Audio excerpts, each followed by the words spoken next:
বাসের চালক ও যাত্রীর বাকবিতণ্ডা, মুহূর্তেই ঘটে গেল দুর্ঘটনা। বাসটি উল্টে গিয়ে চাপা দেয় অটোরিকশা ও মোটরসাইকেলে। ত্রিমুখী সংঘর্ষে আগুন ধরে যায় বাসে। এতে অগ্নিদগ্ধ হয়ে প্রাণ যায় 4 জনের।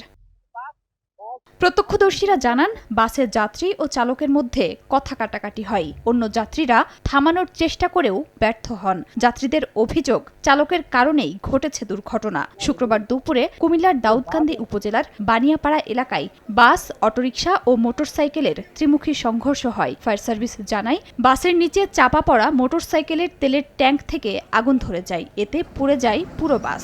দগ্ধ হয়ে ঘটনাস্থলেই বাসের যাত্রী, 2 শিশু, 1 নারী ও মোটরসাইকেল আরোহী নিহত হন। গাড়ির ড্রাইভার হেল্পার সব বলছে যে এরকম ঝামেলা গাড়ির গেটটা লাগায় এক সব বেড়ে চালায় মোর পিঠা উঠছে কত আমার গালি দিচ্ছে কি লাগা পরে এমনি এমনি পরে মাথা গরম হয়ে গেছে আরে এই জায়গায় প্রথম কাটে গাড়ি ফলানো, দ্বিতীয় কাটে গাড়ি ফলাইছে।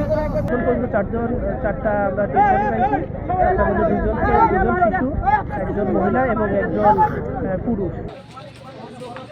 এদিকে গভীর রাতে চট্টগ্রামের মিরসরাইয়ের ধুনঘাট এলাকায় চেকপোস্টে দাঁড়িয়ে থাকা কাঠবোঝাই ট্রাকের পেছনে সেন্ট মার্টিন পরিবহনের একটি বাস ধাক্কা দেয়। এতে ঘটনাস্থলে 1 নারীসহ 3 জন নিহত হন। আহত হন অন্তত 10 জন। এদিন ভোরে ঢাকা মাওয়া এক্সপ্রেসওয়েতে ঢাকামুখী লেনে দাঁড়িয়ে থাকা ট্রাকে পেছন থেকে ধাক্কা দেয় পূর্বাশা পরিবহনের একটি বাস। এতে বাসটির সামনের অংশ দুমড়ে মুচড়ে যায়। নিহত হন 1 জন, আহত হন 15 জন। খাদিজা স্বপ্না, সময় সংবাদ।